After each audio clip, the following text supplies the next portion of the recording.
सबको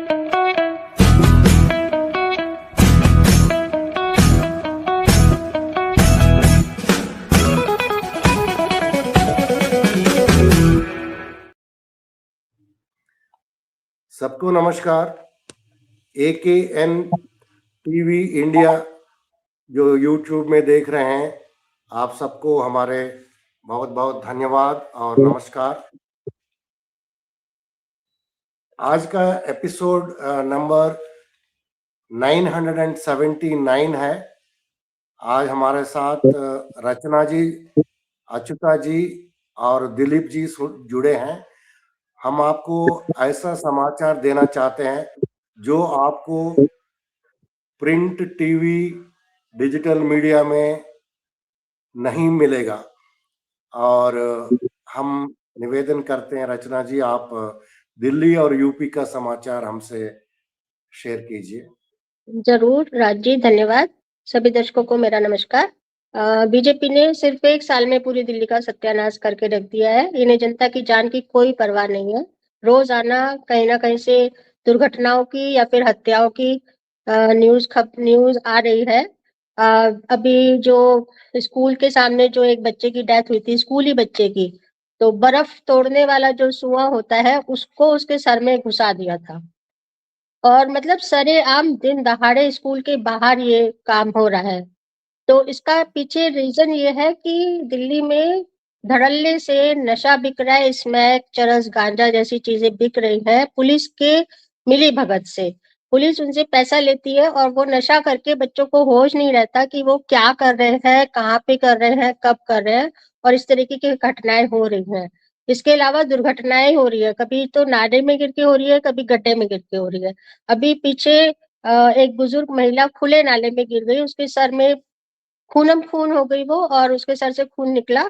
तो वहां के जो विधायक है रवि नेगी जी, उनसे जनता ने सवाल किया, लेकिन वो सवालों से भागते नजर आए और बदतमीजी कर रहे थे। तो मतलब कि इतनी मौत होने के बाद भी बीजेपी का घमंड और लापरवाही जारी है। पता नहीं कितनी जाने लेके ये सरकार होश में आएगी। इसके अलावा रेखा गुप्ता जी, उनकी कोई जिम्मेदारी नहीं। हो किसी दुर्घटनाग्रस्त या जिसके यहाँ हत्या हुई है उनसे मिलने तक नहीं जा रही है। तो सौरभ भारद्वाज जी ने कहा कि दिल्ली में 2 दिल्ली हो गई है। एक दिल्ली है लोगों की, दूसरी दिल्ली है सीएम रेखा गुप्ता की। एक दिल्ली में 24 घंटे में 6 लोगों की हत्या हो रही है, नाले में और गड्ढे में गिरकर। घर के चिराग बुझ रहे हैं। और दूसरी दूसरी दिल्ली में सीएम नाच गा रही हैं, फीते काट रही हैं, छोले भटूरे खा रही हैं। उन्होंने कहा कि अपने बेटे के साथ हो तो माँ ये कर सकती है। इसके अलावा उन्होंने गड्ढों के मद्देनजर दिल्ली के एलजी पर सवाल उठाया कि दिल्ली में तो एक स्वघोषित नालों के एक्सपर्ट हैं एलजी विनय सक्सेना, जो जब आम आदमी पार्टी की सरकार थी तो वो हर दिन निरीक्षण करने निकल जाते थे, हैट और चश्मा लगा के अफसरों की फौज के साथ, काम और व्यवस्था में कमियां निकालने के लिए। लेकिन उनका कोई वीडियो पिछले साल से नहीं देखा गया है। तो उन्होंने कहा कि ऐसे मौकाप्रस्त और राजनीति से प्रेरित काम करने वाले लोकल गार्जियन को आज दिल्ली याद कर रही है, लेकिन एलजी साहब नदारद है। उन्होंने कहा डीडीए तो एलजी का अपना विभाग है, फिर भी नहीं जाना चाहते एलजी। तो इसके अलावा पानी के बिल को लेकर यहाँ पर बहुत समस्या चल रही है। दिल्ली सरकार एक जो योजना लेकर आई थी उसमें सिर्फ ये किया है कि जो बढ़े हुए चार्जेस है, जो लेट पेमेंट चार्जेस है, उनको खत्म किया है। बाकी जो बकाया बढ़े हुए बिल है उन पे कोई काम नहीं किया गया है। तो दिल्ली जल बोर्ड के जेडआरओ ऑफिस से लोगों को बिल भरने के लिए धमकाया जा रहा है। तो फिर इससे दलाली और रिश्वतखोरी का इस तरीके से एक संगठित धंधा चलाया जा रहा है। इस पर सौरभ भारद्वाज जी ने कहा है कि बार बार हमने दिल्ली सरकार को समझाया है एज ऑपोजिशन कि उनकी लाई गई पानी के बिल की स्कीम पूरी तरह फ्लॉप है, मगर सीएम और मंत्री जिद पर अड़े हुए हैं। उन्होंने कहा कि अभी भी समय है, केजरीवाल सरकार की स्कीम बनी रखी है, आप उसको आपके एलजी के चहेते अफसरों ने रोका हुआ है, अभी भी आप उसकी नकल कर लो कम से कम। इसके अलावा दिल्ली में अवैध इमारतें के ऊपर सवाल उठाया उन्होंने कहा कि अवैध इमारतें अफसरों की मिलीभगत से चल रही हैं, जबकि कार्रवाई हमेशा छोटे अधिकारियों पे कर दी जाती है। चिराग दिल्ली का एक मामला उन्होंने बताया कि वहां पर एक अवैध बिल्डिंग के मामले में बिल्डर पर कार्रवाई को लेकर साउथ जोन के उपायुक्त की चुप्पी पूरे सिस्टम की सच्चाई को उजागर कर रही है। 2021 में चिराग दिल्ली में घटिया निर्माण सामग्री से बनाई गई एक अवैध इमारत झुक गई। उस समय ऑपोजिशन के लगातार दबाव के चलते उस इमारत को गिरा दिया गया, लेकिन उस बिल्डर के खिलाफ कोई कार्रवाई नहीं हुई और इस पर आज तक कोई जवाब भी नहीं दिया गया है। उसी बिल्डर ने अब फिर 2025 में उसी स्थान पे एक बिल्डिंग बना रहा है, इसके बावजूद प्रशासन आंखें मूंद के बैठा हुआ है। अब खबर यूपी से कि मार्च अप्रैल में पश्चिम बंगाल में होने वाले विधानसभा चुनाव के लिए जो हुमायूं कबीर का एक मसला चल रहा है, उसको लेकर संजय सिंह जी ने कहा है कि उल्लू बनाओ योजना कार्यक्रम जोर शोर से शुरू हो गई है। हुमायूं कबीर भाजपा का आदमी है। जल्दी उत्तर प्रदेश के मुख्यमंत्री योगी आदित्यनाथ का बयान आएगा, बस देखते रहिए। गिरिराज सिंह भी बयान देंगे, उसके बाद अन्य कट्टरपंथी नेता भी बयान देंगे। इस देश के मुसलमानों को समझना चाहिए कि ये भारतीय जनता पार्टी द्वारा रचा हुआ एक कार्यक्रम है। इसके अलावा उन्होंने यूपी के बजट को लेकर सवाल उठाया कि यूपी का इतना बड़ा बजट, लेकिन ना तो युवाओं को नौकरी की गारंटी है, ना महंगाई से राहत, ना शिक्षा स्वास्थ्य में सुधार, ना महिला की सुरक्षा की गारंटी, ना किसानों के लिए कोई योजना। यूपी में बच्चों को पोषण देने के नाम पर सरकारी स्कूलों में दूध के नाम पर पानी पिलाया जा रहा है। प्रदेश के महोबा में एक सरकारी स्कूल में पानी से भरी बाल्टी में 2 पैकेट दूध मिलाकर बच्चों को दिया गया है। तो उन्होंने कहा कि यूपी की जनता का एक ही सवाल है कि ये बजट आखिर किसके लिए है। Thank you. थैंक यू रचना जी। और भी आपके पास खबर होंगे, लेकिन समय का पाबंदी है। आपने बहुत अच्छा खबर सुनाया दिल्ली का और यूपी का। अभी हम अच्युता जी से मांगते हैं कि पंजाब और गोवा का संक्षिप्त में 3 मिनट में के अंदर जरा बताएं क्या मुख्य समाचार है। नमस्कार सभी को। अभी दिल्ली में नशा के का कारण बहुत सारे बच्चे मार दिए जा रहे हैं और मर रहे हैं, लेकिन उसके विपरीत पंजाब में 1 साल से चल रहा नशे के विरुद्ध अभियान में इसकी प्रशंसा खुद पंजाब के गवर्नर ने की है। कल उन्होंने बताया कि पंजाब पुलिस की कोशिशों की बहुत तारीफ की है और पंजाब पुलिस पूरे राज्य में बहुत बेहतरीन काम करके 171 ड्रग पेडलर और 8 केजी हीरोइन का बरामद की है। 95 एफआईआर दर्ज हुए हैं और ड्रग से नशे से रिलेटेड अरेस्ट भी लगभग 50,000 अरेस्ट हुए हैं 1 साल में। तो 500 करोड़ का कुल जमा का ड्रग्स का ये सीजर हुआ है और 17 व्हीकल्स भी सीज हुए हैं। तो इसकी प्रशंसा खुद गवर्नर के मुंह से सुनना आम आदमी पार्टी और पंजाब के भगवंत मान सरकार के लिए बहुत ही गर्वदायी है। और इन सब में नशीली दवाओं को दुरुपयोग को निपटाने के लिए प्रवर्तन, नशा मुक्त और उसकी रोकथाम के लिए लगातार काम चल रहा है। इसके अलावा सेहत के स्तर पे लगातार प्रयास कर रहे हैं और लगातार काम किया जा रहा है। 880 मोहल्ला क्लिनिक्स ऑलरेडी आम आदमी क्लिनिक खुले हुए हैं और 80 और नए जुड़े हैं और 453 और बन रहे हैं और 153 कंस्ट्रक्शन के अंदर है और 500 से ज्यादा करोड़ लोगों का फ्री से इलाज हो रहा है। यहाँ पे दवाइयाँ, टेस्ट और सब तरह की सुविधाएं मिलती हैं बिना कोई पैसे दिए। पंजाब में बिजली भी मुफ्त मिलता है, 300 यूनिट प्रति महीना फ्री बिजली मिलता है। इसके बावजूद पंजाब का बिजली कंपनियां 2,600 करोड़ की मुनाफे में है 2024 और 25 के साल में। इसके विपरीत हरियाणा का सरकार जो कोई मुफ्त बिजली नहीं देती, लेकिन उनकी बिजली कंपनियां लगभग 27,915 करोड़ के लॉस में चल रहे हैं। और जिस समय पंजाब का गवर्नमेंट बना था उसी समय हिमाचल का कांग्रेस का गवर्नमेंट भी बना था, वहां पर भी उनकी बिजली की कंपनियां लॉस में चल रही हैं। लगभग 40,000 करोड़ का कुछ लॉस में चल रहा है। आखिर में गोवा का खबर। गोवा में हमारे एमएलए वेंजी वेगस एक मुहिम पे चले हैं। गोवा का डाबोलिन एयरपोर्ट जो लोगों की सुविधा के लिए था उसको सरकार रक्षा के लिए बदलने की कोशिश कर रही है। इससे वहां की जीविका पे असर पड़ेगा, वहां के लोगों की सुविधाओं पे असर पड़ेगा। तो इसलिए आम आदमी पार्टी इसके खिलाफ अपनी जोरदार मुहिम चला रही है। और आखिर में प्रधानमंत्री नरेंद्र मोदी जी का फॉरेन ट्रिप्स, विदेशी दौरों का लगभग 462 करोड़ खर्च हुआ था 4 सालों में, 2021 से 2025 तक। इसमें से लगभग 16% उनका सिर्फ अमेरिका जाने के लिए खर्च हुआ। और उसी तरह नरेंद्र मोदी गवर्नमेंट ने 120 करोड़ का विज्ञापन पे खर्च किया, वो भी सिर्फ प्रिंट विज्ञापन अखबारों में 1 साल में।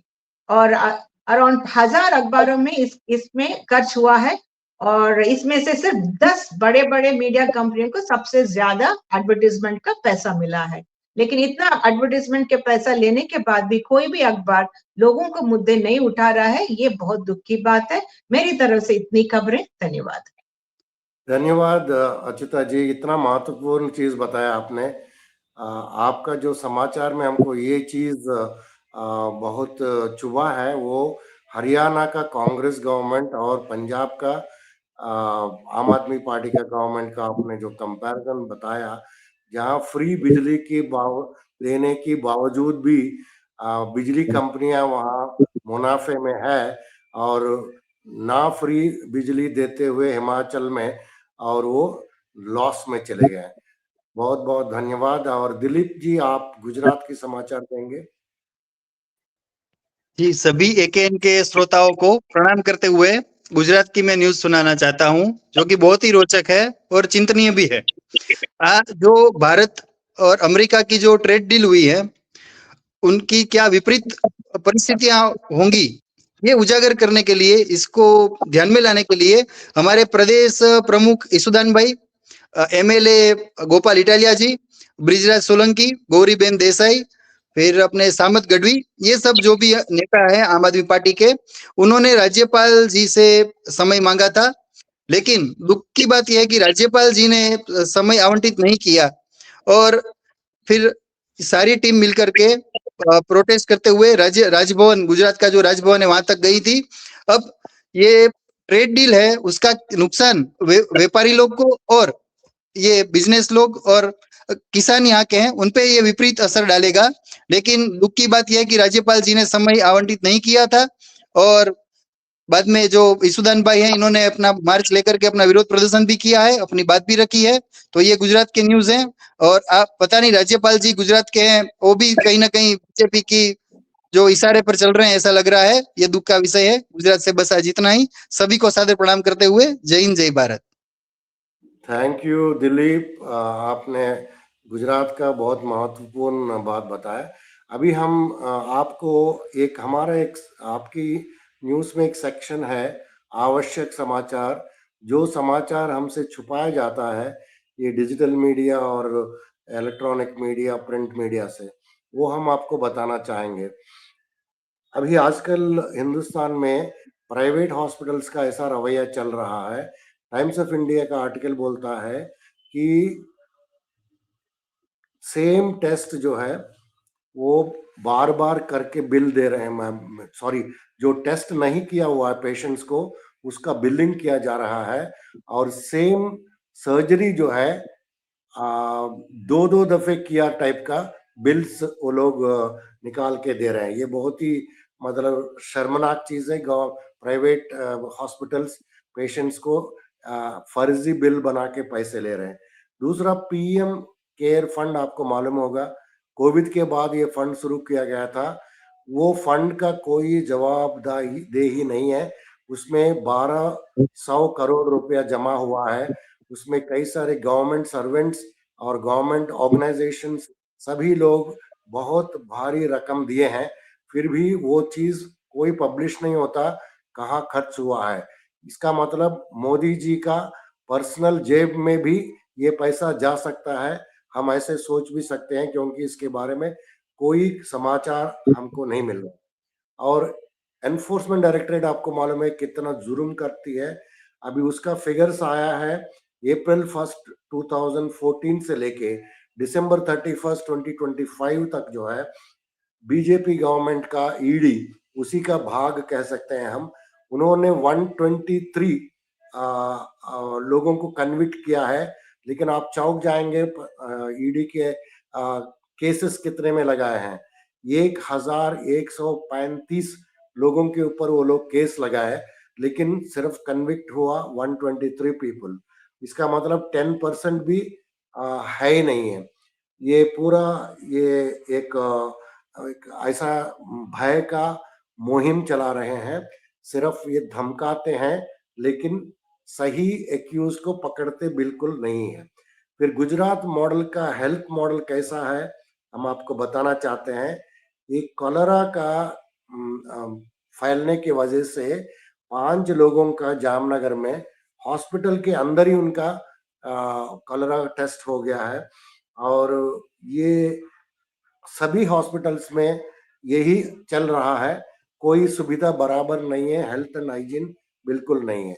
दैनिक भास्कर एक बहुत ही मशहूर हिंदी न्यूज़पेपर है, उन्होंने एक सर्वे किया था। वो सर्वे से पता चला कि 12 साल में लोगों का जो सैलरीड एम्प्लॉयज हैं, उनका सैलरी 90% बढ़ा है। ये तो सही है, लेकिन अगर इन लोगों का 12 साल में हम लोगों का जो खर्चा जितना बढ़ा है, तो उसको अगर देखा जाए तो ये नेगेटिव ग्रोथ हुआ है। इसका मतलब 12 साल पहले आपको 100 रुपया सैलरी मिलता था, तो आपको 80 रुपये से काम, घर का खर्चा सब निकल जाता था, रेंट वगैरह। अभी जो है आपको अगर 100 रुपया मिल रहा है तो 120 का खर्चा चल रहा है। इसका मतलब 90% बढ़ने के बाद भी जो सैलरीड एम्प्लॉयज है वो लॉस में है। तो आजकल का समाचार इतना ही है। आप लोग सब देखने के लिए बहुत बहुत धन्यवाद। हमारा ट्विटर में एक स्पेस भी चलता है 7:30 बजे से 9:30 बजे सुबह। ये आपकी न्यूज और क्वालिटी डिस्कशंस वहां देख सकते हैं। हर फ्राइडे को आपके सिपाही बोल के एक प्रोग्राम रहता है, उसमें हम लोग जो योद्धा लोग हैं जो ऑनेस्ट पॉलिटिक्स को इंडिया में लाना चाहते हैं, उनको इंटरव्यू करते हैं हम लोग। और हमारा एक न्यूज़ लेटर भी है आपकी न्यूज़ का, और आपकी लीगल बोल के और एक प्रोग्राम भी है, इसमें लीगल का समाचार दिया जाता है लॉयर्स के द्वारा, आम आदमी पार्टी के वॉलंटियर सबको। ये सभी हमारे कार्यक्रम है। ये आपके न्यूज़ का एक ट्विटर हैंडल है @newsaapki, वो अगर फॉलो करेंगे तो आपको सभी समाचार मिलेगा। आप जरूर देखिए, हमें एंकरेज कीजिए। हम भी आप जैसे वॉलंटियर्स हैं। ये हमने पिछले 4 साल से ये चीज चला रहे हैं। Thank you very much for watching. आप सबको हैप्पी वीकेंड।